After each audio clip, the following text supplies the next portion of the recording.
Selamlar herkese. Giz Tarot'a hoş geldiniz. Umuyorum ki neşeniz, keyfiniz, sağlığınız yerindedir.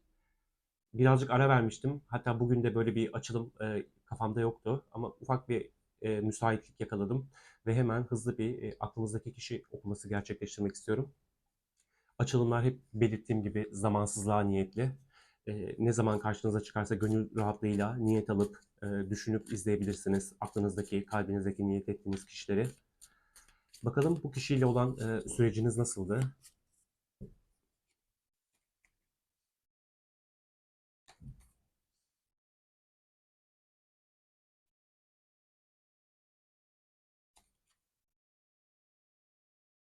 Ben bir daha alayım.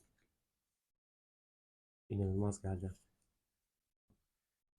Bu insanla yani gerçi burada bir tanışma zamanınızdan mı bahsediyor bilmiyorum. Yani biraz sizin kendinizi güçlü hissettiğiniz bir dönemde karşınıza çıkmış olabilir. Bu insanla çok çatışmalardan, mücadelelerden, fikir ayrılıklarından geçmiş olabilirsiniz. Ve sanki belki bu fikir ayrılıklarını birlikteyken aştınız, düzelttiniz, orta yolu buldunuz ama sanki zamanla e, bu durum sizi pek hoşnut etmemiş. Sanki belli bir noktadan sonra bütün sorumluluk sizin üzerine yıkılıyormuş gibi hissetmiş olabilirsiniz. Sanki bütün ağırlık, ilişkinin bütün yükü sizin üzerinize yüklenmiş. Çünkü sizi çok güçlü görmüş kişi ya da bu yaşadığınız süreç bu çatışmalardan sonra öyle sizi altında ezmiştir ki yani çok güçsüz hissetmiş olabilirsiniz. Çünkü bütün ağırlık, bütün zorluklar, gerek ilişkinin ağırlığı, yükü hep sizin üzerinizde yıklan, yaslanmış görünüyor açıkçası.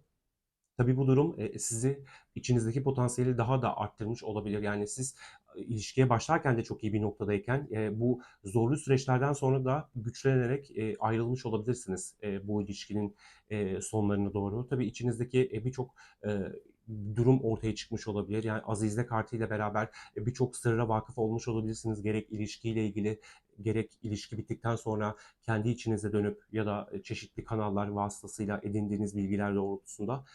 Tabii sonunda her ayrılık üzebileceği gibi bu ayrılıktan, bu ilişkiden de zorunlu bir şekilde vazgeçmiş olabilirsiniz ya da terk edilmiş olabilirsiniz. Ama bir gönül kırıklığıyla elbette. Bir tane kart almak istiyorum. Bakın bu kart döndü döndü geldi. Yani bu geleceği varsa geliyor gerçekten. Bir tane daha almak istiyorum başka bir desteden.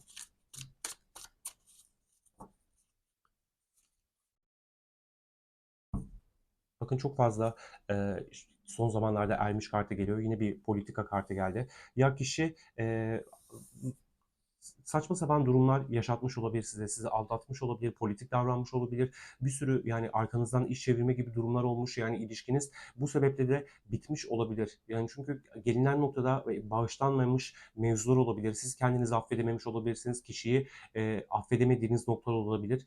Böyle bir şeyden bahsediyor. Evet, Azize ile Ermiş kartını görmek yani bu ilişkinin sonunda kendinize dönmüş olabilirsiniz. Kişi de süreç boyunca belki yavaş yavaş bu noktalara evriliyor olabilir. Yine bir ermiş bir yalnızlık, doğrunun ne olduğunu bilme kısmı var. Yani hala bu süreçle ilgili gerçekten bitti mi gibi korkularınız olabilir. Ya da çok korktuğunuz, kaygılandığınız durumları hali hazırda yaşamışsınızdır. Korku kartıyla bundan da bahsediyor olabilir bize kartlar. Geçmişten ders al ve her gidişin acı veren kişiye kapını kapat. Yani çok ayrıl barış bir ilişki yaşıyor olabilirsiniz. Bakın geçen açılımda bu kart deste içinde kişiye gelmişti. Burada da yine deste altında görüyor. Arayış kartı ruh eşin yakında gelecek. Hüsran kartı dediğim gibi bu çok ayrıl barış bir ilişki yaşamış olabilirsiniz. Ya da bu insan bir şekilde kendini gösterip tekrar ortadan kayboluyor olabilir.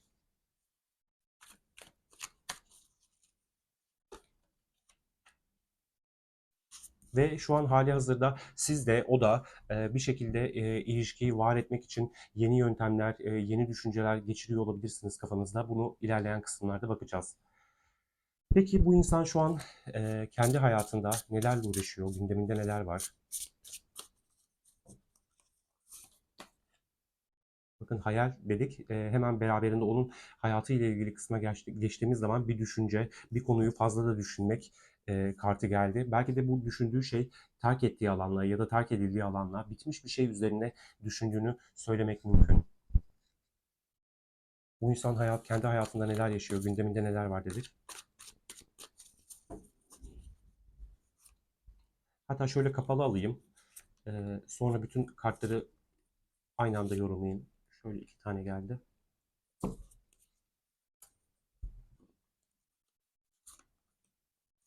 Hilekar kartı ki burada da şey vardı. Politika kartı vardı. Çok benzer kartlar. Almadığım ne kaldı? Şu desteden var. Bakın kupa yedilisi de geldi kendi hayatıyla ilgili olan kısma. Destek almadığım için politika kartını bir kez daha gördük burada.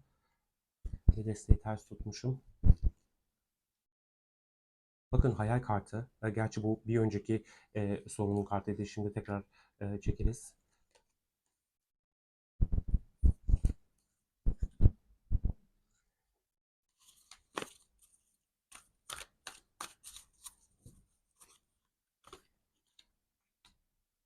Bu insan uykusuz geceler geçiriyor olabilir. Kafasında o kadar belli ki düşünce var ki bakın düşünceler kartı. Bu tabii kendi hayatıyla olan kısımda almıştık. Bu yine burada düşünmekten, kafa karışıklığından bahsedebilen bir kart var. Aynı şekilde bir fincan çay, dediğim gibi bu insan çok fazla düşünüyor olabilir. Yorgun olduğu, yorgun hissettiği bir alanla ilgili. Bir tarafı diyor ki hadi git bir an önce tartışacak mısın? Ne yapacaksın bilmiyorum ama bir süredir zaten bu konuyla kafa yoruyorsun. Bir yandan da diyor ki geçmişimde çok sıkıntılı şeyler oldu. Hala bir zor süreçlerden tam olarak geçmiş değilim. Yani bunları atlatmış, geride bırakmış değilim çünkü değnek dokuzusuyla kendini korumaya aldığı bir alan var. Çünkü yorgunu hissediyor. O kadar akıl oyunları, manipülasyonlar ve türlü türlü şey yaptıysa bu şekilde hissetmesi çok normal. Yani harekete geçmesi gerektiği planladığı bir şey var. Bu kafa karışıklığı belki artık netleşiyordur. Çünkü bakın burada da bir güven kartı var. E, Karşındakine korku, çekinme ve kuşku duymadan inanma. Tabii güvenin sarsılması bu siz de olabilirsiniz bu. Bir alan var onun güvenini sarstığı. Muhtemelen oradan bahsediyor. Bir tarafın diyor ki ona git, onu kazanmak için belki bu gidişi tekrar düzeltmek için bir araya getir. Bir tarafı da diyor ki hayır birazcık daha diren. Güzel şeyler belki kendiliğinden olacaktır. Senin çok fazla bir şey yapmana gerek yok. Ya, geldiği noktada hala böyle şey yani burada bir kafa karışıklığı vardır ama burada karar verilmiştir sanki. Onun ince ince düşüncesi vardır. Kişi sanki şu an gitsem mi, gitmesem mi, başlatsam mı, başlatmasam mı düşünceleri arasında gidip geliyor. Bakın tam da bir tarafı dediğim gibi hiç düşünmeden korkusuzca harekete geçecek iş kafa karışıklığı geliyor. Sonra güzelce planlıyor. Sonra tam böyle eyleme enerjisi, eyleme geçecek. Belki de geçmiştir ve istediği şeyi alamamıştır. Yani öyle bir şey de olabilir bu. Ama burada böyle bir gelgit durumu söz konusu. Peki duygusal olarak bu insan ne durumda?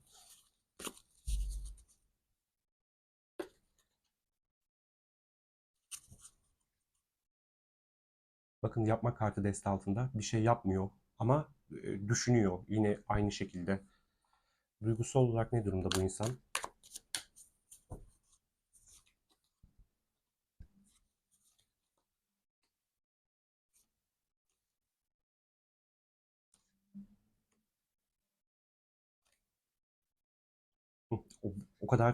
O kadar değişik bir enerji var ki şu an burada. Deste altımızda asılan adam. Gerçekten ne diyeceğimi bilemiyorum. Tılsım beşlisiyle terk edildiği, yani o terk edilmenin gerçekten onun hayatında baki kaldığını, yani endişesi bu. Ben gerçekten terk edildim ya da bir alan var, uzaklaştım oradan. O alanla şu an irtibatım yok ya da belki de varsa da küçük küçük bir irtibat var. Ama eskisi gibi beslenemiyor. Yani belki de dediğim gibi hiçbir iletişimde yok. Bu alanın gerçekten böyle sürebileceğine dair büyük bir endişesi var. Bir tarafı diyor ki harekete geç ve git o alanı kazan. Bakın araba kartının yanına araba kartında harekete geçmek ve o harekete geçtiği alanla ilgili mutlak bir zafer elde etme isteği vardır. Yanında değnek şövalyesi ve en son gelen karta bakın kılıç sekizlisi. Bakın hayalleri var bu insanın. Yani e, bu kadar çaresiz, bu kadar korku ve terk edilmiş hissediyor bir insan. Bu hayatında olmayan bir insanla ilgili olan düşüncelerinden bahsediyor şu an. Ve bu insanı ruh eşi olarak gördüğü bir insandan bahsediyor. Belki çok size bile itiraf edemediği duygular yaşamıştır. Belki de bunları ne derler, size de itiraf etmiştir, konuşmuştur ama bir imkansızlıktan bahsediyor olabilir. Çünkü konuşamadığınız mevzular da olabilir. Bakın çok zamanlar, yani çok son açılımlarda inanılmaz geliyor bu kartlar. Almadığım ne var? Şundan da alalım. Duygusal olarak ne durumdasın sen dedik. Bak, çok o kadar güzel geliyor ki, o kadar güzel geliyor ki kartlar şu an. Hasret çekiyorum diyor ya. Bu kupa ikilisinin yanına gelen karta bakar mısınız? Hasret çekiyorum. Yani özleyip de yani isteyip de kavuşamadığım bir insan var ama türlü türlü zorluklar yaşattıysa size nasıl geleceğine dair bir şeyi yok. Öyle bir çat kapı bir anda gelebilir ki yani bu kılıç sekizlisi düşündürmesin sizi bu kadar. Evet, kötü bir enerjidir. Nasıl başaracağını bilemez, nasıl harekete geçeceğini bilemez. Burada da bir asılan adam kartı var. Yine ağır bir karttır, yine terstir ama onun altında da bir yıldız kartı var. Yani ve iyileşme sürecinde olduğundan bahsediyor kartlar bu insanın. Belki çok fazla sessiz kaldı. Artık bir şeylerin zamanının geldiğini hissediyor olabilir. Bakın anka kuşu kartı da var. Başardın. Belki de iyileşmesi artık tamamlanıyor ve bu kılıç sekizlisi enerjisinden çıkmak için dualarda, isteklerde olabilir. Bir mucize gerçekleşsin. Belki o harekete geçmeden siz ona bir şekilde mail edin diyor olabilir.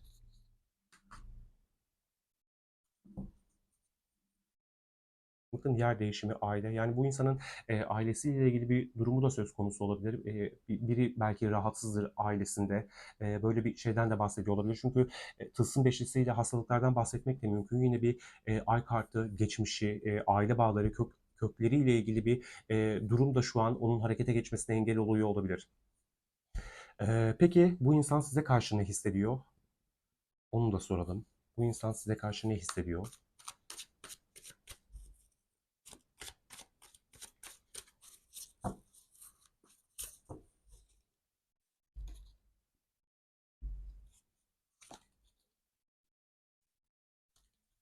Of of of. Gelen olaya bakın.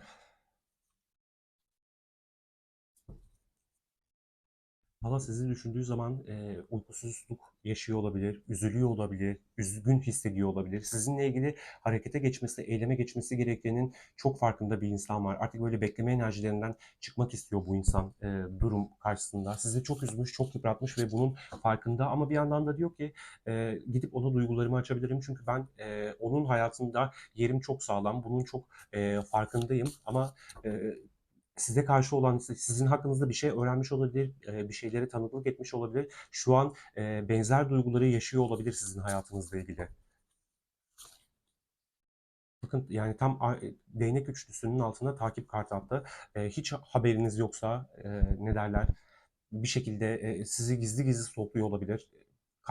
Sürekli karşılaştığınız bir insan değilse, sizi çok eğleniyor, hayalinizden memnun, mutlu görüyorsa bu da onun biraz canını sıkıyor olabilir. Size karşı ne hissediyor dedik.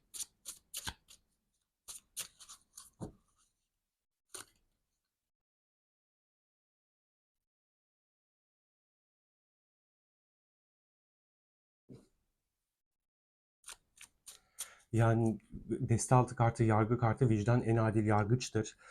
Öfke kartı, hayat bazen can yakar, ilahi dönemeçlere güven ve burada Kulle kartı, kılıç üçlü kartı bu insanın hayatında gerçekten radikal bir şeyler oluyor olabilir ve astrologların da bahsettiği gibi çok inanılmaz sert etkili olan zamanlardan geçiyoruz. Bu insan dediğim gibi sizin hakkınızda bir şey öğrenmiş olabilir ya da hayat, evren onu öyle bir sıkıştırıyordur ki yani devir tersine dönüyordur. Belki eskiden siz bu enerjilerdeydiniz. Onu düşündüğünüz zaman belki sizin canınız bu kadar yanıyordu. Uykusuz kalan belki sizdiniz bu denli uykusuzluklar çeken, ne derler, anksiyetik durumlar yaşayan. Sanki gelinen noktada kişi şu an sizi düşündüğü zaman hissettiği şey bunlar. Evet, bir yandan diyor ki ben onun duygularımı açarsam bir şansım olabilir. Çünkü onun hayatında çok sabitim. Biliyorum hani onu kazanabilirim belki duygularımı açarsam ama bir noktada da inanılmaz acı çektiğinden bahsediyor sizinle ilgili. Kupa kralı yani iyileştirme kartıyla burada anlatılıyor. Yani olgun bir şekilde düşündüğü zaman, mantıklı kararlar vermeye çalıştığı zaman sanki geldiği noktada bu ilişkide yalnızca siz hasar görmediniz. Belki öyle kaotik durumlar yaşattı ki öyle benzersiz acılara, deneyimlere sebep oldu ki hayatınızda kişinin de iyileşmeye ihtiyacı var. Çünkü duyguları var ama inanılmaz bir şekilde acı çekiyor. yansıyor buraya.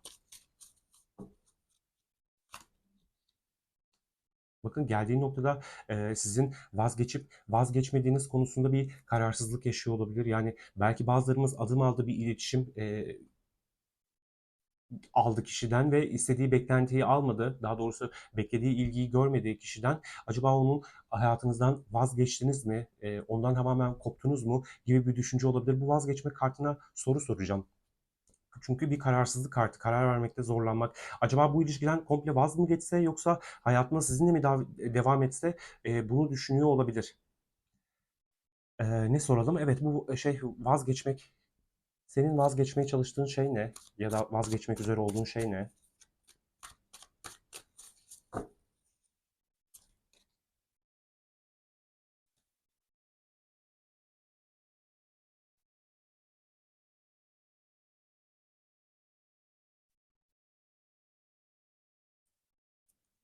Karıştırdım sanırım. Yine deste altında bu kartı görüyoruz. Bakın yani burada bir aziz kartı, burada deste altında bir aziz kartı geldi. Yanında da azizde ve tılsım altısı. Sanırım bu insanın vazgeçmek üzere olduğu şey önünü görememe hali. Bu pişmanlıklar, bu enerjiler içinde ne derler? Bir olmaktan sanırım vazgeçeceği durum bu ve iletişimi yani bütün amacını, yöntemlerini sanki bu durumun tersine çevirmek için kullanacak bir insan var burada. Vazgeçmek üzere olduğun şey ne? Bakın ben de kaldırırken sessizlik kartını gördüm. Yani daha doğrusu masada kaldı. Sessizlikten vazgeçip bir iletişim kurmak isteyecek olabilir en yakın süreçte. Bak çok bir süredir ona karşı çok kapalı, çok gizemli, hiçbir şey bilmiyorsa sizin hakkınızda bu durumu iyice öğrenmek için saklı hiçbir şey kalmasın diye size daha olgun ve ne derler beklediğiniz karşılığı vererek yaklaşacak olabilir. Burada vazgeçmek üzere olduğun şey ne dedik? Bakın zamana bırakmaktan vazgeçecek olabilir bu insan. Yani o kadar çok zaman geçmiştir ki artık bunun için daha fazla zaman gerek yok. Artık harekete geçmem lazım. Çünkü sıkıntılı bir mevzu var ve bunu kesinlikle aşmak için doğru dürüst bir yaklaşım sergilemeli. Belki iletişim adımları konusunda doğruca yaklaşımlar sergilemeyim. Alt tarafta da bir içe dönüş kartı var.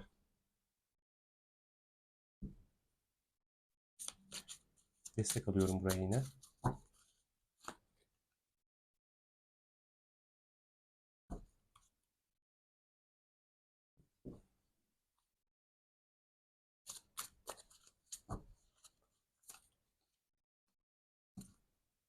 Bakın deste altımız yine bir büyücü kartı. Yani burada kavuşma kartı sizi korkutmasın. Tam bu soru üzerine vazgeçmek üzere olduğum şey ne?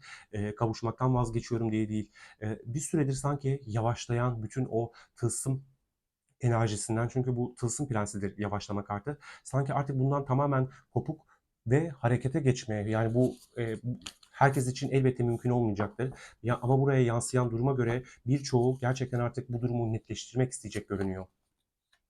Çünkü çok fazla endişe hali hakim. Şu açılımın başından beri ben endişeliyim, ben endişeliyim deyip duran bir insan var burada ve artık bu endişeleri bir kenara bırakıp yüzleşmek isteyecek. Bakın cimrilik, tamahkar burada tabii para cimrisi, duygu cimrisi. Ya bu enerjilerden vazgeçmek istiyor. Çözüm senin elinde bir konuya açıklık getirecek. Aynı zamanda mülk sahibi olmak. Ya bakın şey diyor, çözüm senin elinde bir konuya açıklık getirilecek. Bence de yani buraya yansıyan duruma göre bu insan artık bu sessizliği bozacak görünüyor. Ne soralım, ne soralım? Peki en yakın süreçte bir adımın, eylemin olacak mı? Madem kavuşmak istiyorsun, bu belirsizliklerden kurtulmak istiyorsun. En yakın süreçte eylem, hareket olacak mı? Tılsıması, tılsım onusu, kılıç üçlüsü, kupa yedilisi, değnek sekizlisi ve kupa kralı. En yakın süreçte eylemin, hareketin olacak mı?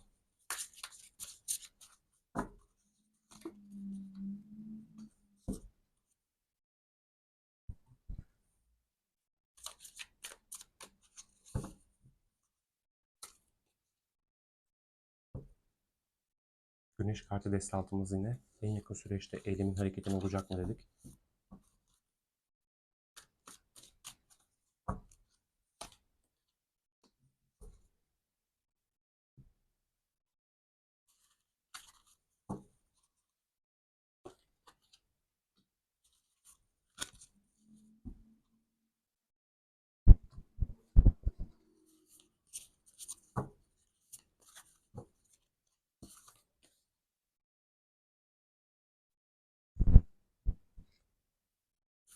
Şu iki kılıç üçlüsü ve kupa yedilisine kart alacağım. Başka bir desteden de değnek sekizlisine doğru bir kart alacağım.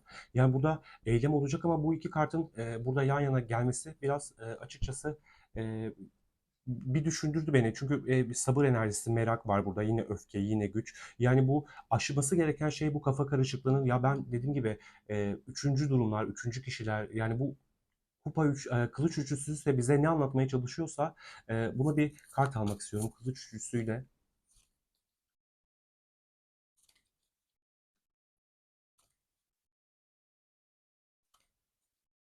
Bakın yani bu insan size karşı açtığı, daha doğrusu sizinle çatıştığı durumlar, her neyse bu konuyla ilgili, kılıç üçlüsüyle ilgili çok fazla çatışmış. Daha doğrusu belki ilişkiniz bu sebeple bitti. Böyle bir ayrılık yaşadınız ve siz iletişim anlamında belki bir şeyler için çok çabaladınız ve karşınızda konuşmak yerine sürekli sorunlar açan bir insan gördüyseniz ve geldiğiniz noktada artık sizle iletişim konusunda onunla hiçbir şekilde bağlantı kurmuyorsanız bu insan artık bunları düşünmüş. Bakın yani çatıştığı şeylerin ne kadar yanlış şeyler olduğunu düşünmüş, idrak etmiş ve önümüzdeki süreçte bununla ilgili bir karar verip iç sesini dinleyerek, size yanlış yaptığını fark ederek size bir eylemde harekette bulunacak. Bu kupa yedilisinde de bence muhtemelen neyi nasıl olduracağına dair ne derler bir sürü şey vardır kafasında ya da korkuları, endişeleri vardır. Nasıl başaracağım, nasıl bu alandan çıkacağım dediği bir kısım olabilir. Çünkü evet geldiğiniz noktada siz de artık ona karşı hiç acımıyorsunuzdur. Kesinlikle ki çok çizgin, katı ve keskinsinizdir. Bu da biraz korkutuyor olabilir. Bakın yine bir güç kartı geldi. Çünkü siz artık bambaşka bir noktadasınız. Evet eskiden çok fazla uğraşıyordunuz. Eskiden bu ilişkiyi oldurmak için belki bir sürü şey ortaya koyuyordunuz ama artık güçlüsünüz. Bakın güç kartı ve güneş kartı yani ikisi de aslan enerjisi ve artık ve kılıç kraliçesi çok acımasız bir taraf bir imaj çiziyor olabilirsiniz ve bu onun gözünü çok korkutuyor. Ama bu durum her neyse bunu çabuklaştıracak ya inanılmaz bir şekilde artık ben gideyim bu ikimiz de belki ben de çok acı çekiyorum. Bu ne olacaksa ne bitecekse gerekirse tartışacağız, öfke duyacağız, içimizi dökeceğiz. Ama sonuç olarak bu ilişkiyi oldurmaya çalışacağız. Hakkınızı vermek isteyen biri var burada gerçekten. Sanki o yaşadığı zorluklar, ne derler, hayat ona tokadını vurmuş ve bu insan bu kafa karışıklığı halinden, yaptığı ne derler, zorluklar yüzünden belli bir olgunluğa erişmiş ve bir şeylerle yüzleşmiş görünüyor. Bu süreç herkeste elbette değişecektir ama değnek sekizlisine soru soruyorum ve imparator kartını veriyor ve imparatorda yapmak vardır. Adil bir şekilde, düzgün bir şekilde yapmak da vardır. Bakın hemen üzerine kart seçtim. Adalet kartı geldi, tılsım onlusu kartı geldi, güneş kartı geldi. Pardon, güneş kartı. Evet doğru. Buraya bu kısım için gelmişti sanki. Çünkü diğeri yok. Güneş kartı kılıç. Evet bu ikisi için gelmişti. Tılsım olması. Yok bu insan dediğim gibi bir süredir çok sabrettiniz. Siz sabrettiniz. O karşılıklı bir sabır enerjilerinde kaldı. Belki çok ufak bir süre daha kalabilirsiniz. Ama değnek sekizlisiyle oldurmak istediği şey adil olanın, hakkaniyetli olanın harekete geçmek ve bu ilişkiyi bütünsel manaya taşımak. Çok öyle görünüyor. Umarım birçoğumuz için hatta hepiniz için adil olan neyse sizin için o olur. Çünkü buraya yansıyana göre bu insan belli bir idrak noktasına gelmiş, ulaşmış görünüyor. Tabii Allah bilir. Ama buraya yansıyana göre öyle görünüyor ve çünkü değnek kartı çok hızlı bir karttır. Hep söylerim. Umarım doğru bir şekilde gerçekten hakkınız olanı size vererek harekete geçer. Bakın yine bir deste altında güneş kartı var. Onun altında bir tılsım diyorum değnek dörtlüsü var ve onun altında bir kılıç prens var. Bu insan düşünmekten beyni patlayacak olabilir. Çok fazla düşünmüş olabilir. Hala hali hazırda düşünüyor olabilir. Ama geldiği noktada size hakkınız olanı teslim etmekten geçtiğinin çok bilincinde. Peki Rumi bu insanla ilgili size bir şey söylesin.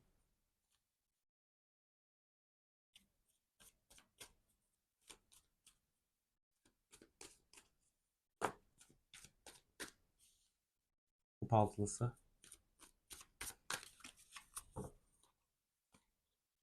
değnek dörtlüsü.